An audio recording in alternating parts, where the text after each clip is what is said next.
welcome to 30 Minutes of Faith.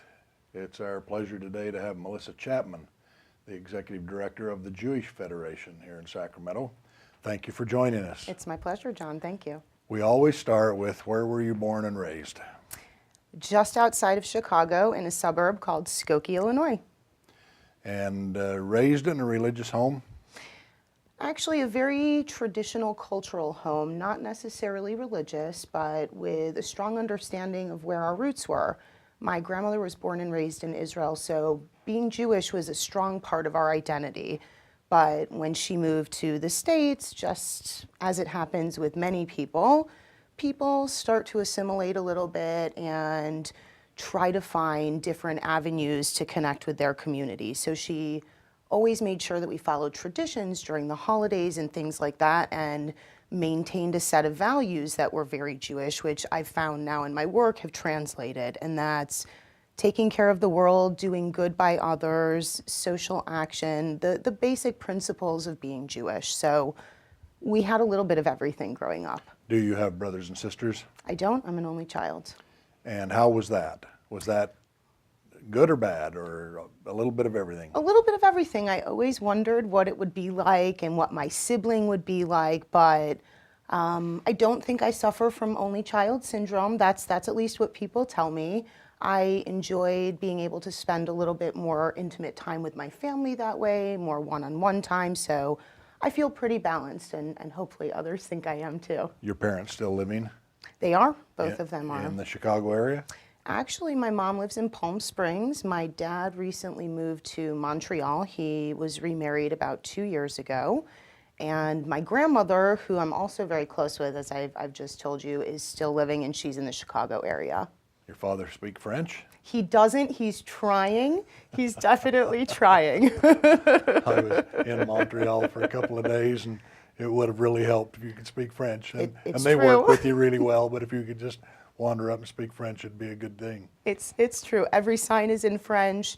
He tells me that there are actually regulations, and people come to check to make sure the signage is always in French and not in English.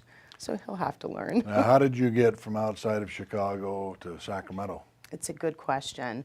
My husband was relocated for work, and I really thought that I would be in Chicago the rest of my life. I really love it there. It's a wonderful city. It offers you the beauty of a metropolis like New York, but with a very Midwestern feel, because really you're surrounded by cornfields. So you have a sense of community there that you don't necessarily experience in a big city. The easy part about coming here, well, I'm not sure anybody can deny coming to California when it's in front of you, and retiring your snow shovel when you live in Chicago. So happy to do that. But I found that Sacramento also had a very Midwestern feel to it. A wonderful sense of community and family. You can know people, you can navigate Sacramento very easily. People are very warm and welcoming here. It's a nice town. We've been here 30 years, and it's, you know, you can be out in the orchards and the farm country, or you can be down and doing some, you know, very metropolitan sort of things. It's true, and skiing 2 days later. Or run to the ocean. Yeah. You know, and then sometimes you can do both in, you know, a couple of days. We've liked that a lot. You've been downtown Chicago when they dumped the River Green? You bet. I wanted to do that. You know, I saw that when I was a boy, and I thought, someday I've got to get to Chicago when they do that on St. Patrick's Day. You have to. Now, know that anytime you go, the river stays some shade of green. Does It's it? just brighter on St. Patrick's Day. Well, that Chicago is really a distinctive place. Was your husband a Chicagoan? He was actually born and raised in Greece. We met in college, and his mother was born in the States, went to Greece on a Fulbright scholarship, never left, married his father, and he came to college. Actually, we went to a very small school in central Illinois with about 1,000 students. So the fact that this person who lived 4,000 miles away ended up where I did, it has to make you think there was a little bit of fate there. A little divine intervention. Absolutely. And the name of that college is? Knox College in Galesburg, Illinois. And did you get a good education? Sure did. I sure did. I would never change it for anything. I came from a very small school with about 57 kids in my graduating high school class, and I wanted to go somewhere where I could make an impact and make a difference, have some more of that one-on-one time with my professors, which I suppose is the only child in me seeking a little bit more individual attention, and my husband's also an only child. So we ended up there. They had a wonderful scholarship program. They were really focused on the things that were important to me, and that was finding a well-rounded way to navigate life. And I know no freshman really knows what they're going in to do, but they allowed the flexibility and really wanted you to find the best possible path for you as an individual and how you would make a greater impact in the world. So I'd say it really translated into my professional life, and I'm very thankful that I had that foundation. Now look, back to junior high and all those other things. When the boys are playing sports and fixing their cars and chasing girls and doing all the other things, and the girls are just hitting the books and being the really good students and all that stuff, is that what you were? Well, I could say, yes, of course that's what I was. But my dad actually wanted to teach me everything that the boys were doing. He used to restore antique cars and renovate our house. So I was actually hanging drywall and changing oil while at the same time reading books on the side. Way to go. Thank you. Way to go. You'd go to classes in junior high and high school, and the girls would be the first ones done with the tests, and the scores would be posted, and they were getting A's and that, and we were all working hard to get, if it was a B plus, or in my home, if it was an A minus or a B plus, my mother would think that was okay. If it got to a B, that wasn't good enough. That wasn't good enough. And I'd think, well, the girls don't understand. They're not working on their car, and they're not playing football or baseball or whatever it is. They're just studying all the time, sort of thing. It's true. So how then did you come to the Jewish Federation once you came to California? I actually worked for the Jewish Federation in Chicago for nearly 15 years. I had no idea there was a job here. Again, it's one of those divine intervention moments. We call it beshert, and beshert means meant to be. We came here, and it was a journey of biblical proportions. I'm not sure if I've shared my story with you before, but when we left, we literally came through every possible natural disaster. It was as if the plague was coming again, and I was expecting locusts and frogs and things like that, an ice storm, a tornado. We got stuck on I-80 for about 7.5 hours because they shut the highway down.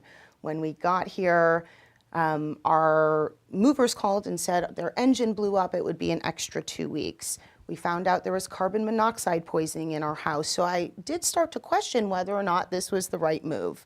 Can we just turn around and exactly. go back? maybe somebody's trying to tell us something. But I stuck it out, and after a few weeks of being here, I started to feel a little bit disconnected. I'd been so involved in the Jewish community in Chicago for my professional and personal life, and Sacramento doesn't have an obvious Jewish center. We're really spread out geographically. Davis, Grass Valley, Tahoe. The Federation actually has a huge region that covers nearly 30,000 residents. So I wanted to volunteer. I wanted to see how I could give back, knowing that I had a great deal of Federation experience. I thought it could be translatable. Didn't even look to see that there was a job opening.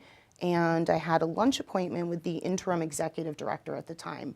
Within a few minutes, he actually said, "It's wonderful that you'd like to volunteer, but perhaps you'd like to receive a paycheck instead." So I said to myself, you got it. Yeah. And now I know why we made this journey, and it was worth it. And I was very hopeful, very humbled that the position would be offered to me, and thought, how could I take this 15 years of experience and try to make a difference here in Sacramento? It's been just over a year now. We have a wonderful staff, a wonderful community that's been extremely responsive to all of the changes going on. As you know, we're trying very hard to develop every kind of partnership in the community. We want to work with people. We want to understand each other. We want to see how we can find commonalities with other members of our community, particularly in the faith-based communities. We talk often at Interfaith about outreach. And, sometimes you can reach out to about anybody, that somebody needs help. Other times it's, a specific viewpoint. Shall we reach out to so-and-so? The long-time standing religions, the Jewish faith and the Catholic faith and Islam and those others, they've been surviving for many years to the tune of, you know, fairly large numbers or reputation of influencing, and to have the Jews reach out is a real good thing, a real good thing. Has your husband's work worked out for why he came here, or is that all changed so that you could be in place? No, it's worked out very nicely for both of us. I found out after 15 years of being together that he's actually quite an active outdoorsman. But when you're surrounded by concrete and tall buildings, you can't really go skiing and kayaking. So there's this whole new side of him that I've seen. I'm so happy to just watch him. He's incredibly happy, and coming from Greece, this is really kind of the best of both worlds. It offers him certain opportunities that unfortunately the Greek economy don't really afford right now. And he can do everything that he loves in his personal life, so he's extremely happy. Everything is working out very nicely for him. Have you been back to Greece? I haven't been since September 2 years ago. We actually had a wonderful party that his mother threw for us. He was back in December and is planning to go this summer. It's one of the best places in the world to go if you need rest and relaxation. Have you been to Greece before? You would really enjoy it. You would. And talk about some fishing. Unbelievable fishing there. How about have you been back to Chicago in recent times? I have about 4 times. Because my grandmother's there and we are very close, I want to try and be there as often as possible. I do travel in a bit of a crazy way, and we'll go in for 24 or 48 hours, try to see as many people as possible. My husband and I just went back together for the first time and had to rent 2 separate cars, had completely different agendas because we had these lists that just weren't meshing. So it was nice that we were able to do that together and see our own friends and also spend some time with family together. Has Grandma seen Sacramento? She has. I brought her and my mother out last Rosh Hashanah for the high holidays. And I didn't tell my grandmother that my mother was coming. She hadn't seen my mother in almost a year. So it was the best possible way to celebrate the Jewish New Year. We cooked together, we laughed, we shared pictures. She was very happy to see us here and to see that my husband and I, Andrew, were really able to make a life very quickly and easily here. When you were talking a moment ago about your husband doing some things that hadn't done, I have a brother-in-law who is in his 50s who has been afraid of heights all of his life. Doesn't even want to stand on just a garden wall anywhere. And he decided a couple of years ago he wanted to try to overcome that. And he had a firefighter friend. Make a long story short, they found a place where he could rappel 15 stories. Oh. And then they got all into it and got talking all these different things, decided they could make a fundraiser out of it and all this other stuff. So anyway, they went through all of that. They didn't just rappel him down one day out of nowhere. His friend took him out to the rocks and things, they got some practice. But he turned what had been, all of his life he'd thought, I need to overcome this. I need to overcome this. Everybody else having fun. They're jumping off motorcycles 3 stories high and all that. So anyway, it turned out to be a nice experience. And when you can live in a place, that was in Colorado, you can live in a place where you can do that and you're not just surrounded by restrictions. It works out very nice. It's wonderful to have those options. It seems to me like that might be a fundraiser for us to put on together. Seems like it, Watch the 2 executive directors like rappel. 15 stories? We have to support each other. Now, how is the Jewish Federation doing? We're doing really well. We've been going through a ton of changes, and change is never easy for any community. But again, the Jewish community here, I think, is really looking to show how strong and vibrant they really are. And the Jewish Federation is trying to show them that we are the central address. We're there in the best of times, and we're there in the times when the community is most vulnerable. We support you here locally. We support our brothers and sisters abroad, around the world. And we want to make sure that there's always a safety net for anybody in our community. And truthfully, that extends way beyond the Jewish community. We're here for the greater Sacramento community. We're here to make the world a better place. And it's wonderful to see that we have partners out there, just like you, who are willing to support us and help spread the good word and focus on building our community resources to make this a stronger, more, I guess, a better world, to put it in the most basic terms. That's at the end of the day what we're all looking to do, and we can't do it alone. It is what we're all trying to do, and we had a conversation not too long ago about how much war there is in the name of God. It's too bad we can't have the equal amount of peace in the name of God. Have you been to Jerusalem? I have, and this evening we are having an informational meeting because we're putting our first community trip to Israel together. I'm so excited. I'm very hopeful we'll have at least 30 or 40 participants. This will mark my 19th trip to Israel. It's a place that's very near and dear to me, as I've told you, and I would love the opportunity to experience it with you one day, because it's the cradle of civilization.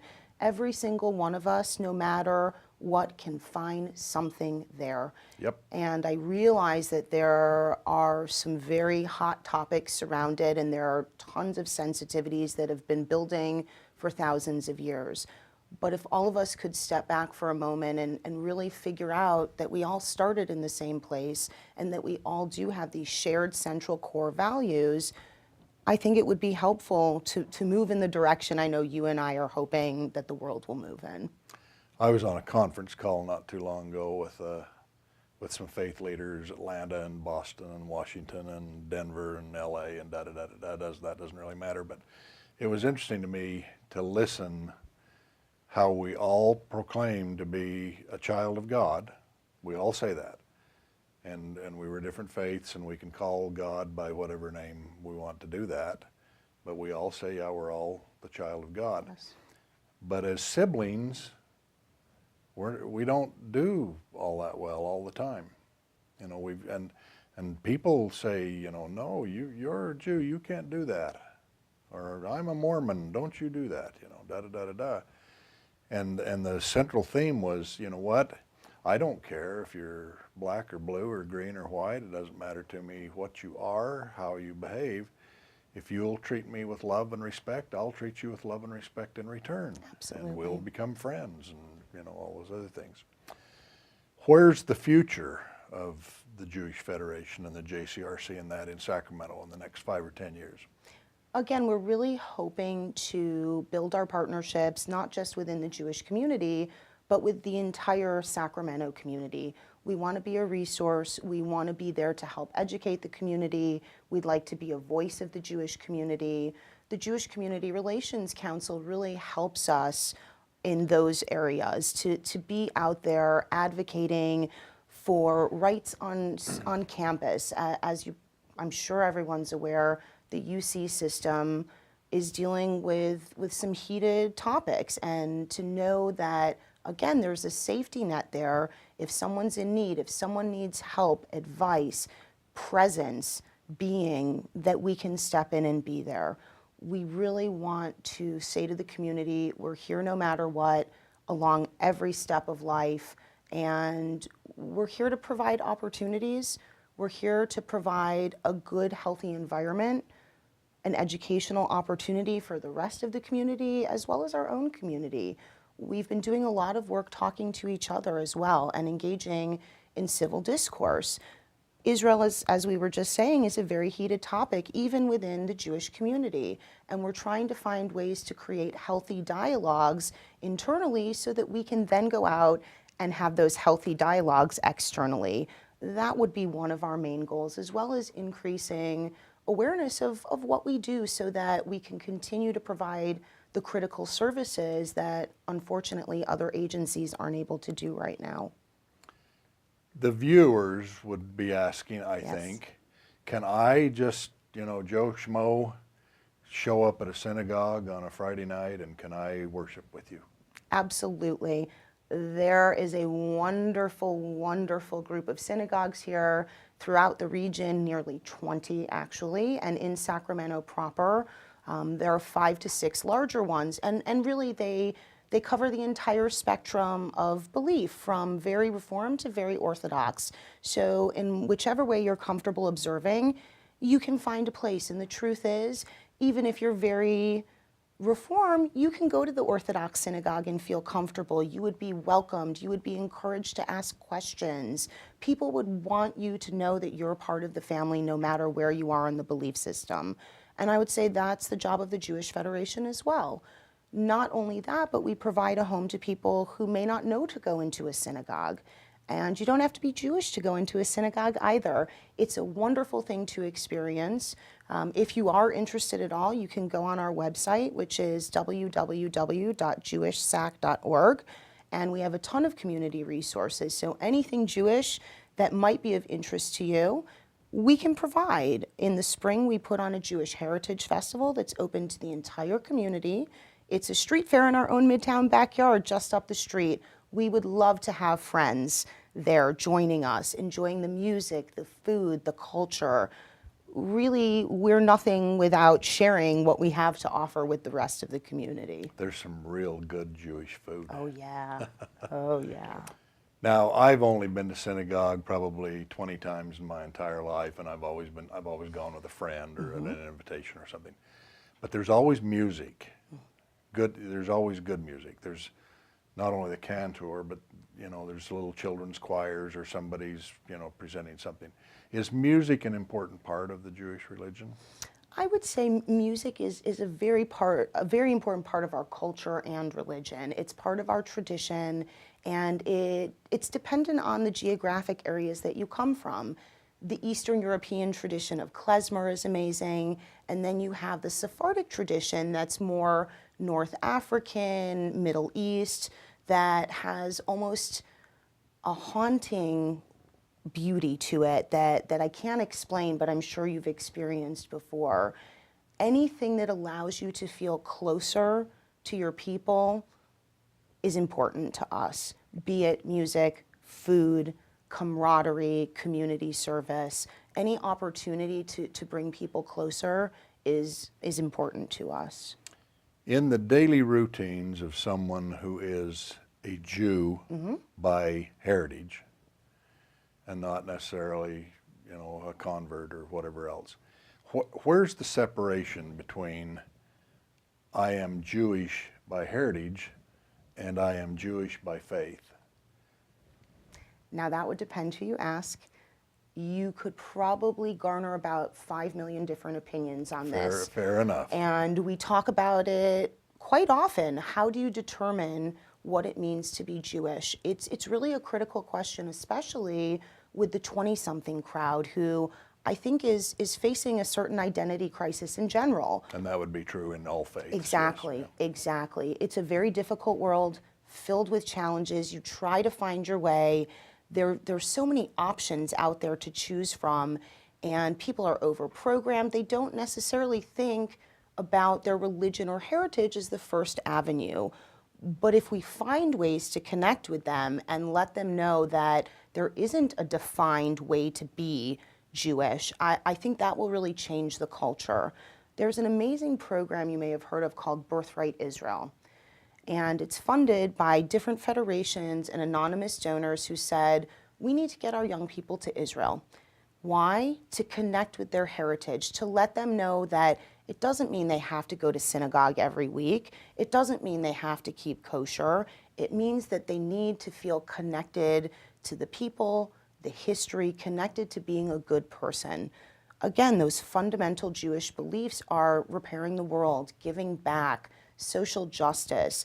Those are the elements that I think will form a synagogue without walls, will help this newer Jewish community feel comfortable. And that's the first step to connecting at a very deep level. So if we can continue to provide opportunities at every different step of life, starting with birth by offering free books that have Jewish themes, Jewish-themed music to children, if you start then and continue to build the blocks, hopefully we'll have a very strong community around the world.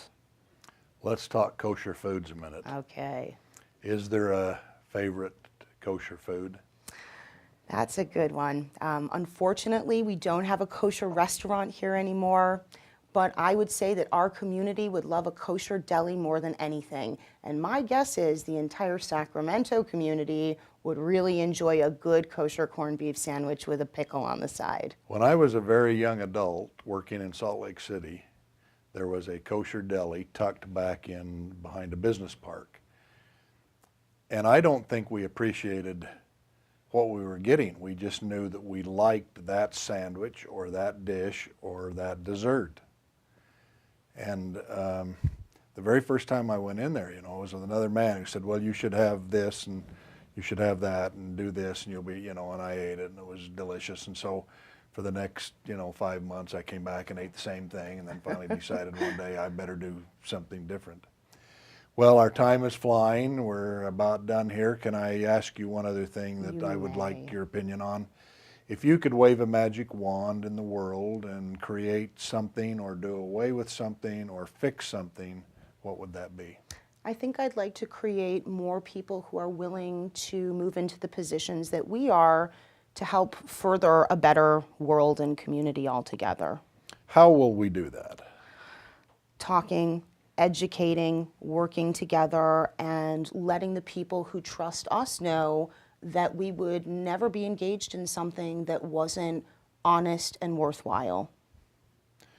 I wish we could get more honest and worthwhile in everything we do, right down to just going for an ice cream cone, and if he gave you a nickel back and change, you'd give it back. One step at a time, John. One step at a time. Thank you for being here. Thanks. It's a pleasure to visit with you. Thank you, you too. Appreciate it a lot. All right. Okay.